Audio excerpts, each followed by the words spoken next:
Nós estamos estudando sobre Deus, um Deus de promessas, que quer que eu e você sejamos adoradores, em plena comunhão com o corpo de Cristo e homens e mulheres fiéis.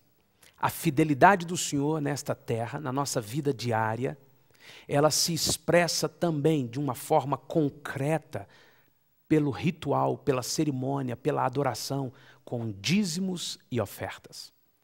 E eu quero trazer para vocês uma palavra de ensino através de um irmão muito querido que eu tive a oportunidade de estar com ele nesses dias, que é o Luciano Subirá, um pastor de uma comunidade em Curitiba. Você tem acesso a ele pelo site www.orvalho.com. E eu gostaria de perguntar, Luciano, o que é que a Bíblia diz sobre o dízimo? O que é que o dízimo, de acordo com a Bíblia, representa para nós? Sóstenes, a palavra dízimo significa a 10ª parte. Interessante que na Bíblia em italiano eles se referem ao dízimo como a 10ª.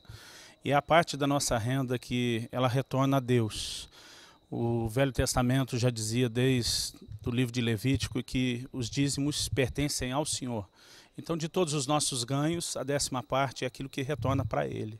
Mas o que é que o dízimo tem a ver com a minha vida, com a vida de quem está me assistindo?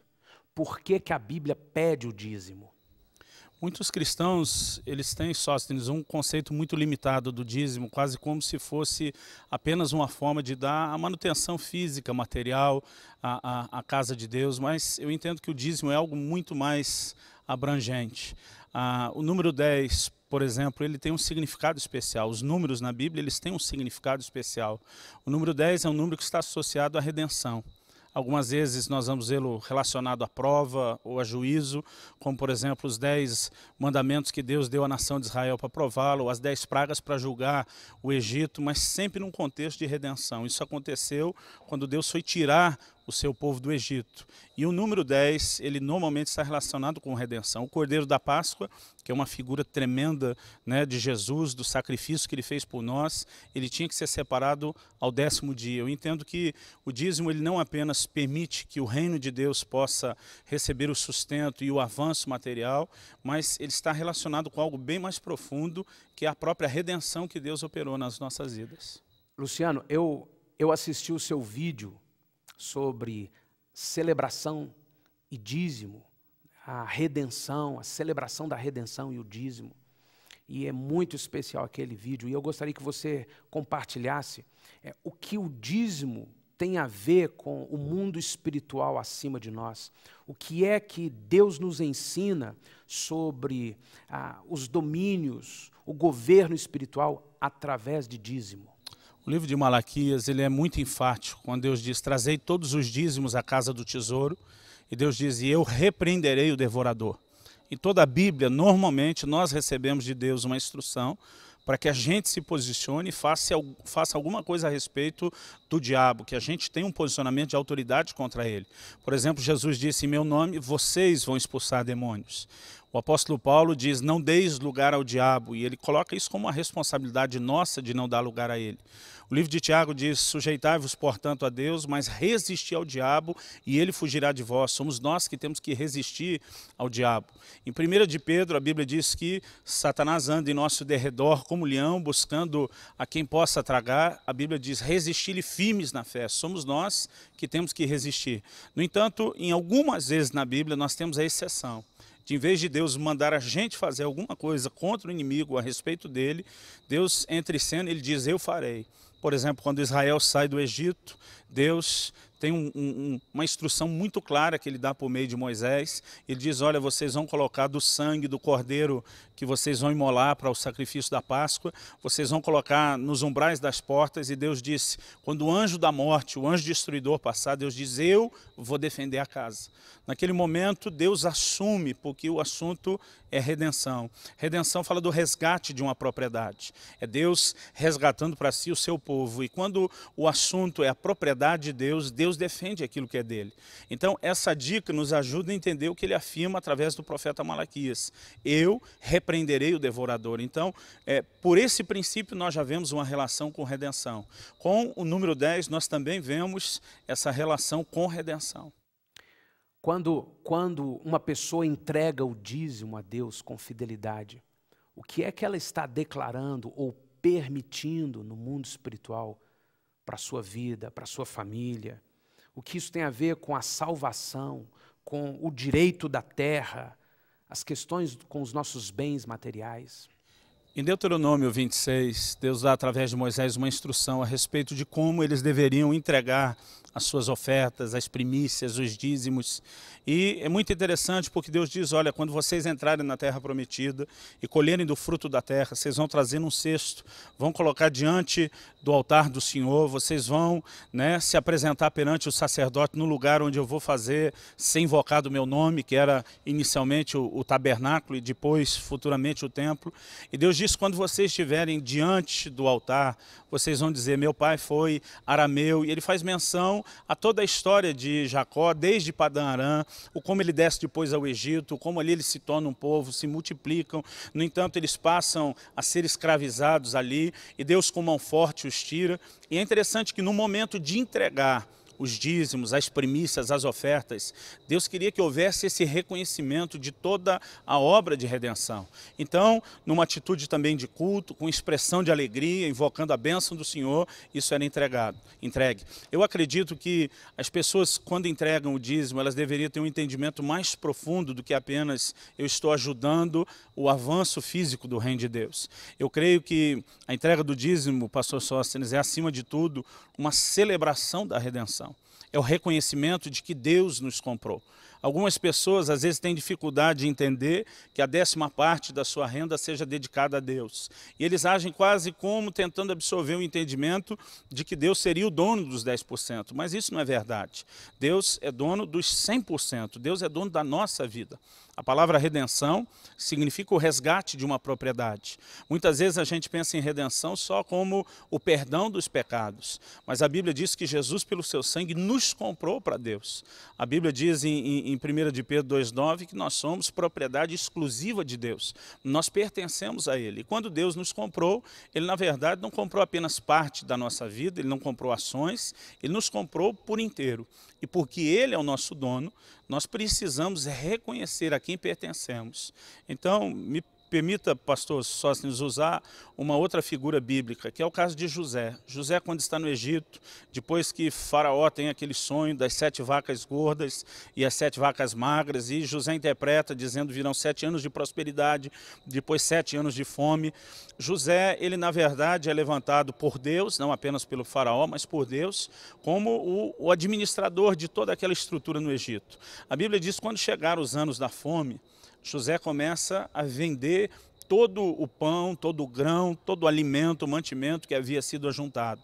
Mas a Bíblia mostra que já nos primeiros 2 anos o dinheiro acabou. Ninguém mais tinha dinheiro. Então José vende, né, o pão em troca dos animais. Chega um momento, eles não têm mais os animais. E eles fazem uma proposta para José: compra-nos a nós e a nossa terra e nós seremos servos de Faraó. Nesse momento, né, Faraó, ele se tornou o dono de todas as terras no Egito e de todas as pessoas. E José faz uma proposta, ele falou, olha, vocês vão, né, pegar agora a semente, vão plantar a terra.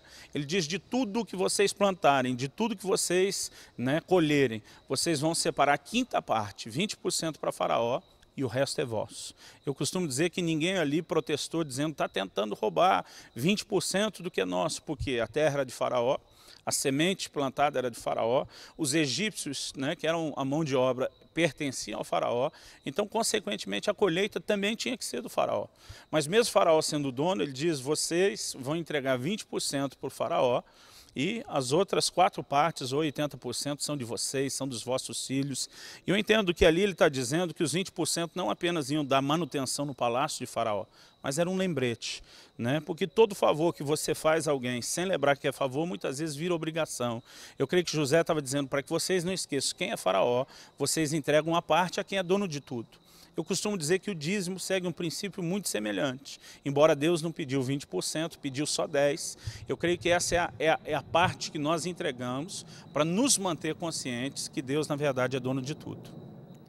Luciano, o que você nos diz sobre uma pessoa que talvez nem participa da igreja, está nos assistindo, nunca estudou profundamente sobre o dízimo, muitos criticam, ou às vezes até participa da igreja, mas não consegue ser fiel dizimista. O que é que você diz a essa pessoa? Qual o conselho que você pode dar a respeito da fidelidade a Deus nos dízimos e nas ofertas? A fidelidade é uma questão importante quando a gente começa pensando no próprio fato de que o dízimo é uma ordenança de Deus. Eu costumo dizer que o dízimo não é Deus tentando tirar 10% do que pertence à pessoa, mas, na verdade, é Deus deixando a pessoa ficar com 90% daquilo que pertence a Ele.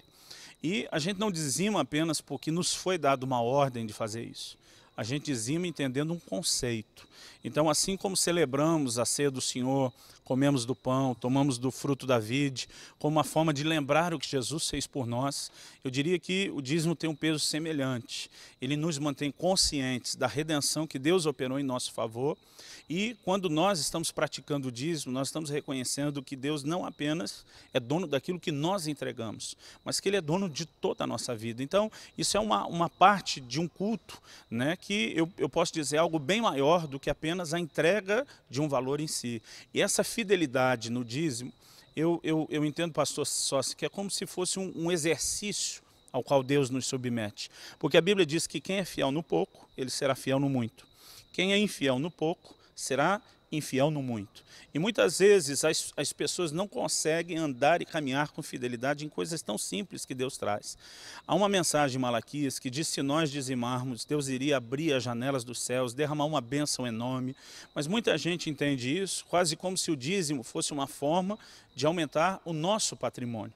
Mas quando a gente pensa que tudo que nós somos e temos não é nosso e sim de Deus, então o dízimo não é uma forma de aumentar o nosso patrimônio. A questão é que quando eu sou fiel naquilo que Deus me confiou agora, por ter sido fiel no pouco, Deus vai aumentar aquilo que Ele entregou nas minhas mãos para que eu, como mordomo, como gerente, eu possa cuidar. Então, eu olho para o dízimo não só como um ato de uma obediência a um mandamento direto, mas é um conceito de fidelidade bem mais profundo, de entender que Deus é Senhor da minha vida, que Ele é Senhor de todas as coisas, e é justamente esse exercício de fidelidade que vai permitir que Deus possa acrescentar mais na minha vida ou não. Né? Deus diz que aquele que não dizima, o devorador vai ter uma legalidade para entrar, porque eu diria que o dízimo é um ato profético, ele é um selo sobre tudo aquilo que nós temos, indicando que Deus é o dono.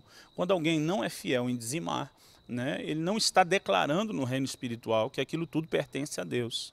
Deus defende o que é dele, mas quando não existe esse selo de propriedade, né, que o dízimo coloca sobre tudo, a pessoa vai ter a sua vida, as suas finanças, não só as finanças, mas as outras áreas expostas. Então, essa fidelidade na qual eu me exercito, permita que Deus ainda acrescente mais na minha vida em todas as outras áreas. E quanto mais fiéis somos, certamente Deus vai continuar ampliando essa nossa mordomia. Você é dizimista, Luciano? Eu sou um dizimista desde que eu me entendo por gente. E o que isso tem trazido para você? O que isso tem redundado? Quais são as consequências do dízimo ou de ser dizimista na sua vida? Eu posso falar a respeito do dízimo em duas etapas. Eu nasci e cresci num lar cristão, graças a Deus. Eu vi desde pequeno meus pais dizimarem. Eles nos ensinaram a dizimar, desde um dinheiro que ganhássemos deles, de um tio. Né? Quando começamos a trabalhar, a orientação que meu pai nos dava é que qualquer benefício além do salário deveria ser dizimado. Então a gente dizimava até ticket restaurante. E isso sempre trouxe a bênção de Deus, a proteção sobre as finanças.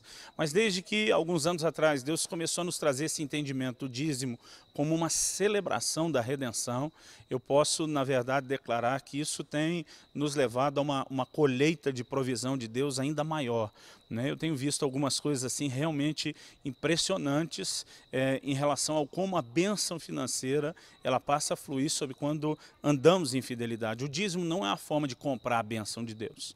Na verdade, ninguém pode comprar nada do que Deus faz, porque tudo que Deus faz é pela graça. Mas a fidelidade no dízimo, como você mencionou, ela vai atrair uma manifestação de Deus, onde Ele vai ampliar a minha mordomia, a sua mordomia. Eu tenho experimentado bastante da intervenção de Deus, dos milagres materiais e financeiros, especificamente depois de entender o dízimo como uma celebração da redenção. Você tem um site, Luciano, um link que as pessoas podem entrar e estudar mais sobre este assunto ou outros assuntos e conhecer um pouco mais sobre o seu ministério? Sim, o site do nosso ministério, orvalho.com, que tem muito conteúdo de ensino. Nós temos várias mensagens em MP3, e especificamente essa, o dízimo, celebração da redenção, também pode ser acessado. O endereço é www.orvalho.com. Só o .com, não tem o BR, orvalho.com. Eu quero agradecer a você pela sua participação no programa. Que Deus abençoe muita gente que vai entrar lá no seu site, vai baixar esses estudos, e que Deus continue abençoando sua vida e seu ministério também, meu irmão. Na verdade, eu também quero agradecer a oportunidade, não só poder falar aos telespectadores, mas servir seu ministério e deixar registrado aqui que você é um homem de Deus que a gente aprecia e que com certeza tem algo a oferecer a essa nação. Que Deus abençoe ricamente a sua vida e seu ministério. Eu não tenho dúvida que é impossível nós estudarmos profundamente sobre esse assunto aqui em 1 hora de programa. Mas eu tenho certeza de que há uma semente que está sendo depositada no seu coração para você buscar mais na palavra, para você estudar profundamente, para o Espírito Santo tocar seu coração em ser fiel. Não diz respeito a dar dinheiro, dar dízimo, mas em ser fiel a Deus.